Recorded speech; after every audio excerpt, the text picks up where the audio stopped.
যুৱতীৰ সৰ্বনাশ কৰিলে দুই লম্পট যুৱকে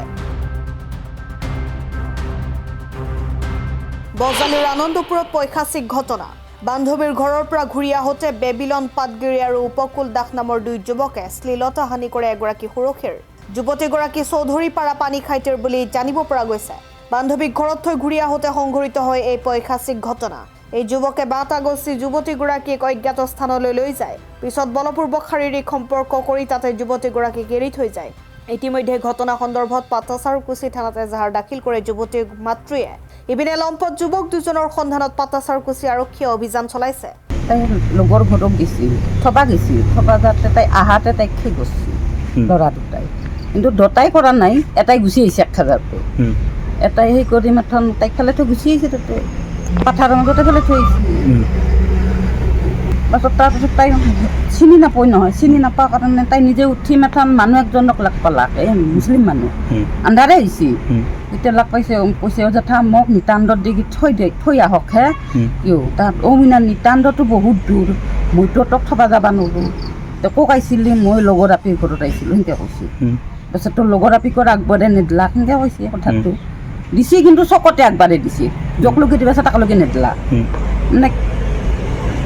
থবা যায় দুটা ল'ৰাই সেই পাইছিল তাই লগতে কথা পাতিছে আমাৰ এই কিন্তু চিনিয়ে নাপায় বস্তুটো তাৰপাছত ঘূৰি আহাতে তাহোঁনে তাক কৈছে তাই তাৰমানে লৈ গৈছে কভাক লৈ যায় সেই বসি আৰু সেইটো কৰি এখন ফেলে থৈ আহিছে তাই নিজেহে তাৰপাছত সেই কৰিছে ছাপৰ্ট কৰিছে সেই মানুহটোৰ দ্বাৰাই দি ছাপৰ্ট কৰি মাত্ৰ তাই আহি কৰি কৈছে মোক নিতান্দত থৈ আহক এনেহেনকৈ দেউতাক নাই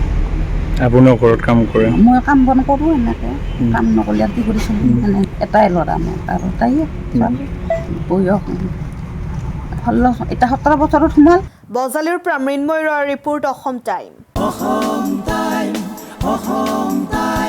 ৰাইজৰ কণ্ঠ অসম টাইম আপোনাৰ প্ৰিয় চহৰ নলবাৰীত নিজাববীয়াকৈ বসবাস কৰাৰ সপোন আছে নেকি চহৰৰ মাজমজিয়াত মাটি কিনি ঘৰ সাজি লোৱাৰ সমস্যাই দেখা দিছে নেকি সেই সমস্যা এতিয়া আৰু নাই চহৰৰ মাজমজিয়াত মাটি নিকিনাকৈ নিজে ঘৰ নসজোৱাকৈ এটা বিলাসী ঘৰৰ গৰাকী হ'ব পাৰিব আপুনি নলবাৰীত প্ৰথমবাৰৰ বাবে সেই সুবিধা আহিছে নলবাৰীত প্ৰথমটো ৰেৰাৰ দ্বাৰা অনুমোদিত আটক ধুনীয়া এপাৰ্টমেণ্ট এতিয়া চহৰৰ গোপাল বজাৰত নিৰ্মাণ হৈ উঠিছে আটক ধুনীয়া আহল বহল এপাৰ্টমেণ্ট তীৰ্থদ্বীপ এনক্লেভ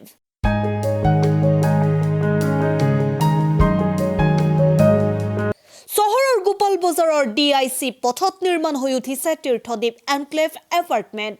দুটা আৰু তিনিটা আটক ধুনীয়া শুৱনি কোঠাযুক্ত সপোনৰ ঘৰ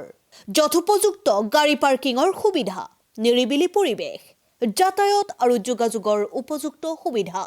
আপোনাৰ সপোনৰ ঘৰখনৰ বাবে ন্যূনতম হাৰত বুকিং চলি আছে পলম নকৰি এতিয়াই যোগাযোগ কৰক 9706010636 আৰু 9954253864 নম্বৰত